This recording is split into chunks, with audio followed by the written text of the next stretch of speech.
Bonjour à tous, c'est Tristana. Aujourd'hui, je vous fais la vidéo sur les pierres de couleur bleue. Donc je continue ma série sur les couleurs des pierres en lithothérapie. Cette fois-ci, je vais faire un peu une vidéo 2 en 1, c'est-à-dire que je vais vous parler à la fois de la couleur et de ce qu'elle symbolise selon moi, et je vais aussi vous parler des pierres. Donc comme d'habitude, ce sont des expériences que j'ai fait moi avant tout, mais c'est aussi des témoignages que j'ai reçus de mes clients. Et tout ce dont je vais parler, ce sont des associations que l'on peut faire avec la couleur bleue, des associations d'idées, et c'est surtout des associations d'idées que j'ai perçues, que j'ai ressenties pour ma part personnellement, et que je pense tout le monde peut expérimenter avec cette couleur. Donc tout d'abord, la couleur bleue, je vais parler du sentiment océanique qu'elle peut évoquer. Le sentiment océanique, c'est le sentiment d'être connecté au tout, et on va voir par la suite que la couleur bleue, effectivement, elle peut nous connecter, nous reconnecter avec l'autre en fait. Et donc ça, on va le voir tout à l'heure. Pour l'instant, je vais plutôt vous parler du sentiment mystique en fait, d'être connecté au tout. La couleur bleue, elle évoque l'océan, elle évoque le ciel aussi. Et elle évoque la vie océanique des profondeurs pour ses variétés les plus foncées. Donc le bleu, il peut évoquer la couleur du ciel, mais la couleur de l'eau aussi. Donc la couleur du ciel, on peut le voir avec ces très belles turquoises qui ont un beau bleu ciel. Le bleu, c'était la couleur que les Celtes associaient à la terre, et d'ailleurs ils s'en peignaient le corps, ils faisaient des peintures sur leur corps avec la couleur bleue, et c'était donc une couleur qu'ils associaient à la terre. Donc on peut dire que c'est une couleur qui nous relie un petit peu à tout ce qui est élément naturel en fait, le bleu. Tout ce qui nous dépasse en fait, donc tout ce qui est très très vaste. Le bleu, il y a un sentiment de sacré, c'était aussi la couleur des rois et de la noblesse, donc surtout pour le bleu indigo. Donc par exemple... le bleu un petit peu comme ça du lapis-lazuli, qui est un bleu très très puissant. Il y a quelque chose d'élevé et de divin dans le bleu indigo. Il y a aussi cette idée d'un retour à la matrice et aux origines de la vie. Donc comme je l'ai dit tout à l'heure, c'est le sentiment océanique d'appartenir au tout et se fondre dans le monde et dans l'univers en tant que partie de ce tout. Donc c'est comme si on était un petit poisson dans l'immensité de l'océan. L'eau, c'est vraiment le berceau de la vie. C'est dans l'eau que les êtres vivants sont nés. Donc c'est aussi un élément qui est très fort pour nous en tant qu'êtres vivants.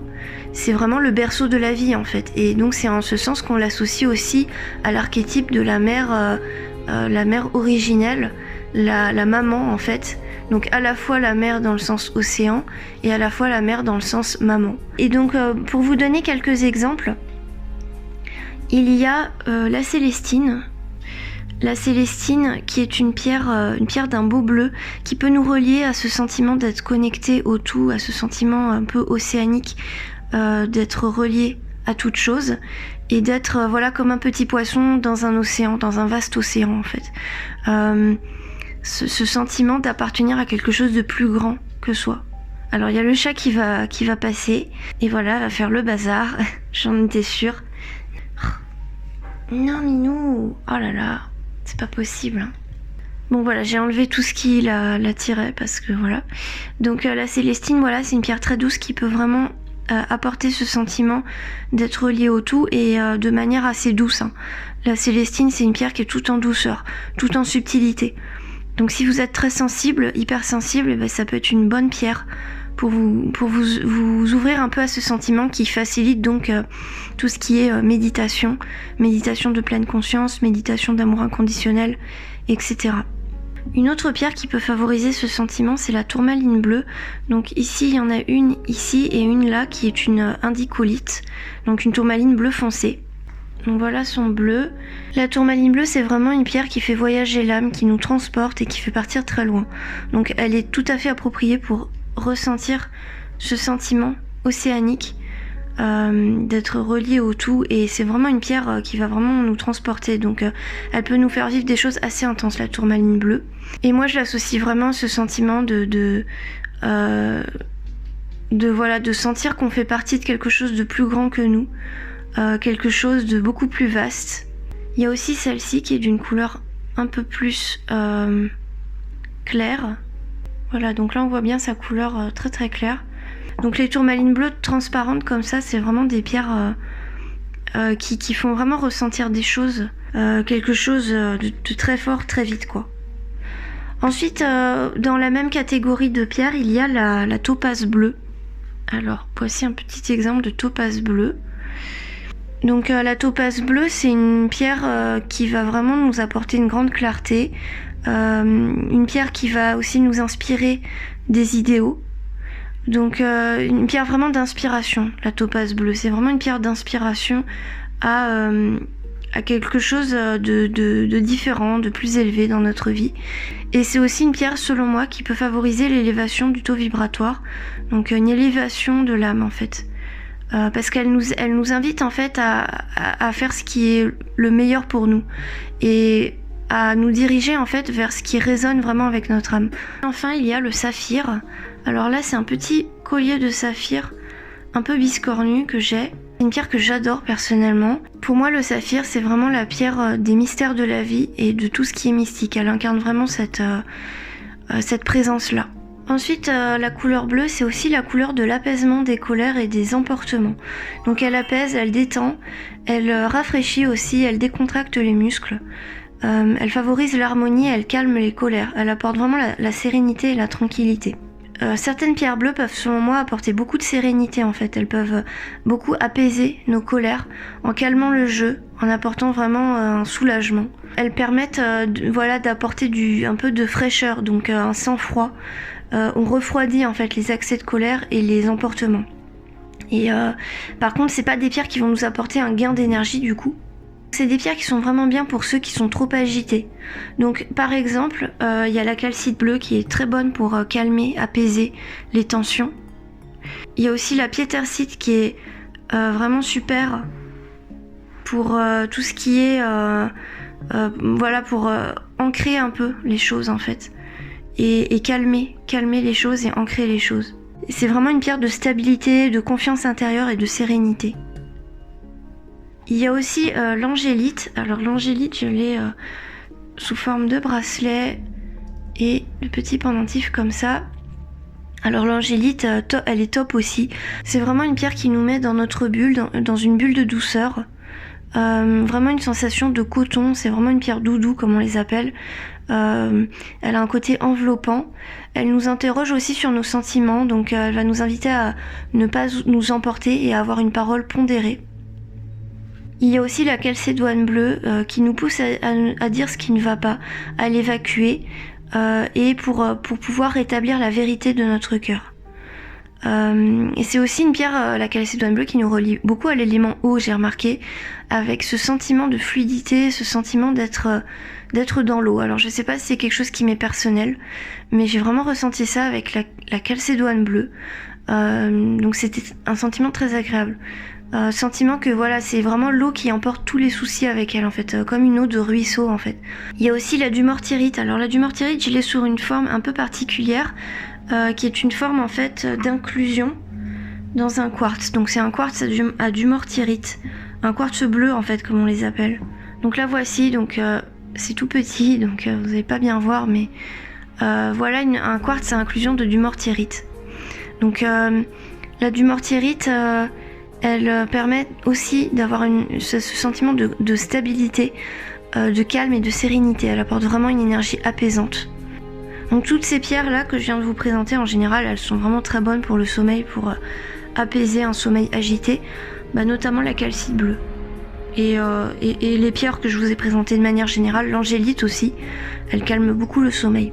On va passer à la troisième catégorie qui est donc la couleur du rapport à l'autre. Le bleu, c'est vraiment une couleur qui nous questionne sur notre rapport à l'autre et comment on se positionne par rapport aux relations de notre vie. Donc par exemple, le larimar, il nous questionne beaucoup sur tout ça en fait, je trouve.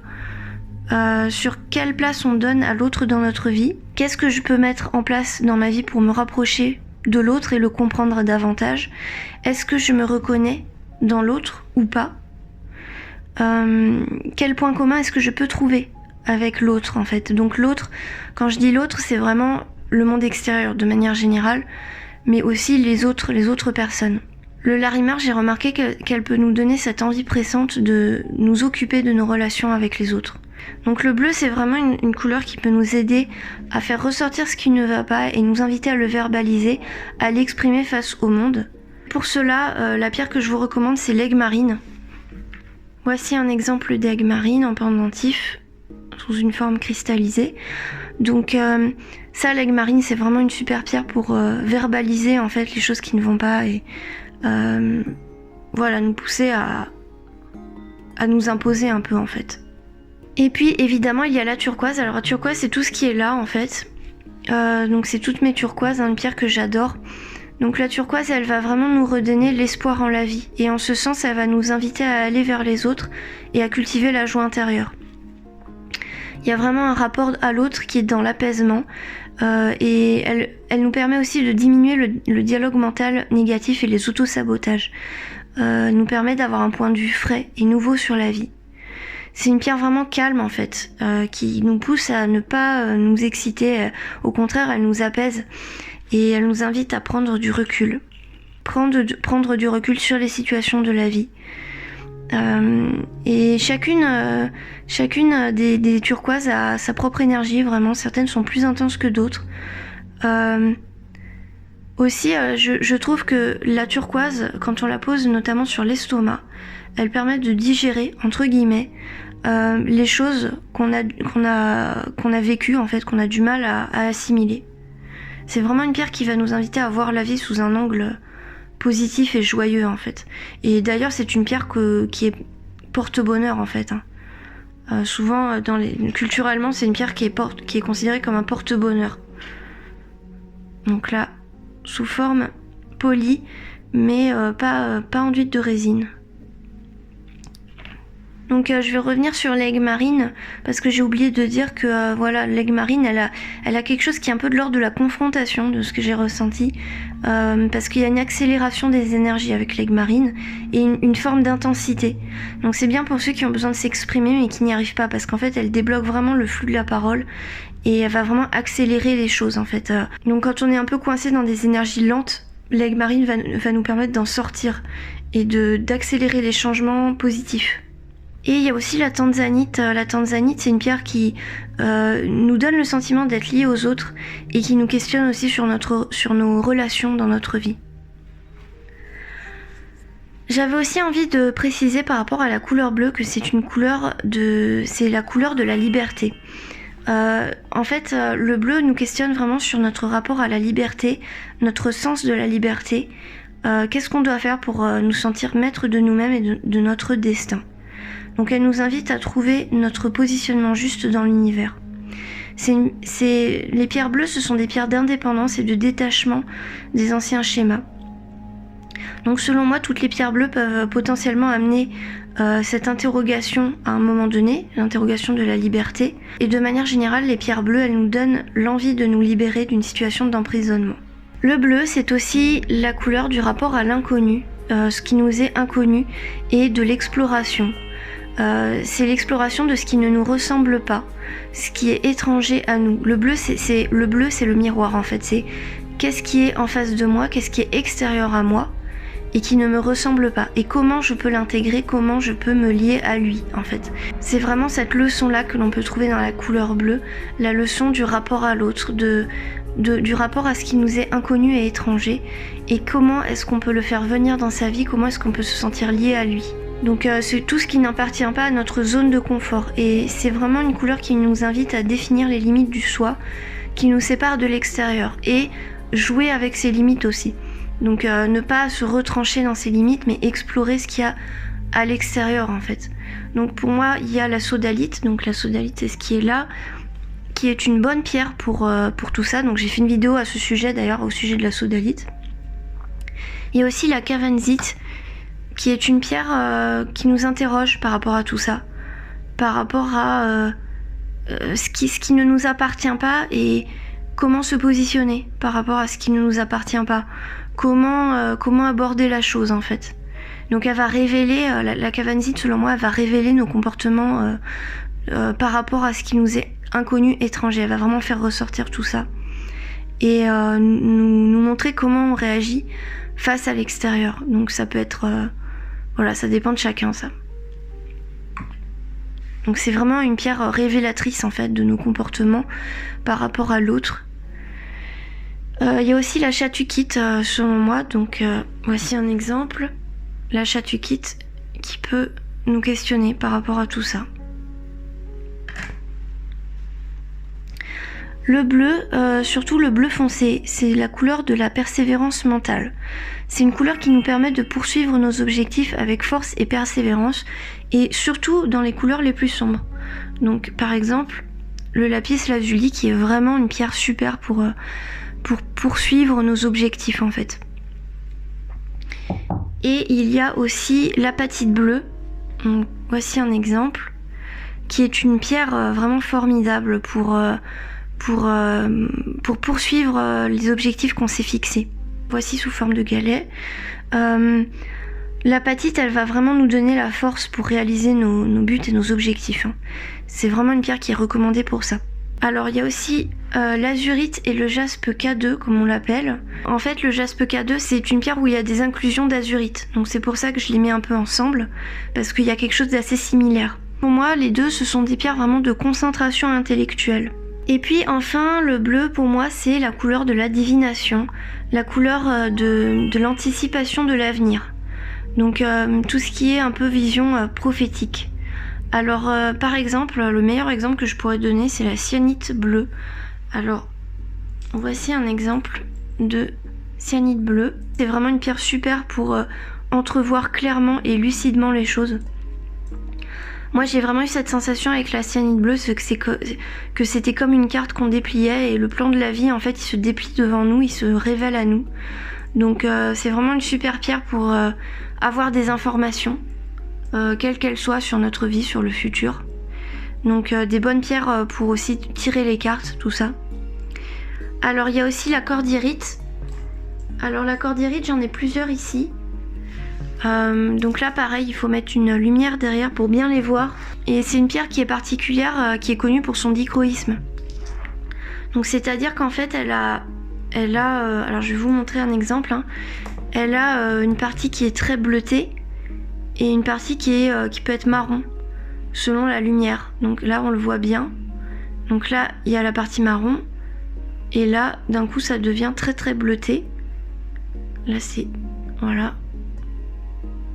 Et puis, en général, quand elles sont taillées comme ça, là, comme celle-là, enfin, polies, on voit bien deux parties, en général. Deux parties qui sont de couleurs différentes.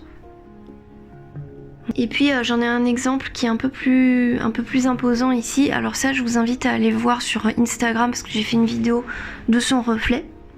Alors la cordierite c'est une pierre, là aussi une pierre vraiment des mystères qui nous révèle les choses cachées. C'est vraiment le ressenti que j'ai eu avec elle. C'est une pierre qui est révélatrice en fait. Donc pareil, je pense qu'elle peut beaucoup nous aider pour tout ce qui est divination et entrevoir l'avenir. Ensuite il y a l'œil de faucon. Alors voilà une pierre roulée. Alors très beau reflet l'œil de faucon. Je peux vous montrer quelques galets. Alors l'œil de faucon c'est vraiment une pierre que j'adore, qui m'a beaucoup aidée. Donc elle a un très beau reflet. Celle-ci elle a un reflet magnifique. Alors l'œil de faucon c'est une pierre qui nous permet d'avoir une meilleure compréhension du monde qui nous entoure, une certaine acuité.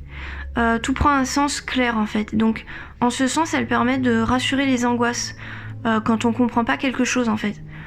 Quand on est dans une situation d'incompréhension par rapport à quelque chose dans notre vie, quelque chose qu'on peut pas comprendre tout simplement, en fait elle va nous permettre de voir les choses sous un angle différent ou de percevoir les choses très clairement. C'est vraiment le ressenti que j'ai eu. Et c'est aussi une pierre qui peut nous aider pour tout ce qui est migraine. En tout cas moi c'est ce que j'ai ressenti avec elle. D'ailleurs j'ai oublié d'en parler dans ma vidéo sur les douleurs physiques, mais c'est vrai que l'œil de faucon j'ai oublié d'en parler, mais elle m'avait pas mal aidée en fait pour les migraines. Enfin la dernière pierre dont je vais vous parler aujourd'hui c'est la larvikite. Alors la larvikite je l'ai sous forme de pierre roulée ici. Donc on voit ces jolis reflets bleu-gris. Donc c'est une pierre qui est plutôt bleu-gris. Ah oui, il y a aussi la labradorite dont je vais vous parler bien sûr.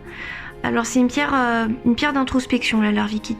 C'est une pierre qui nous invite à être plus à l'écoute de nous-mêmes et du monde autour de nous, plus réceptif à ce qui nous tracasse aussi, donc plus sensible à ces zones d'ombre.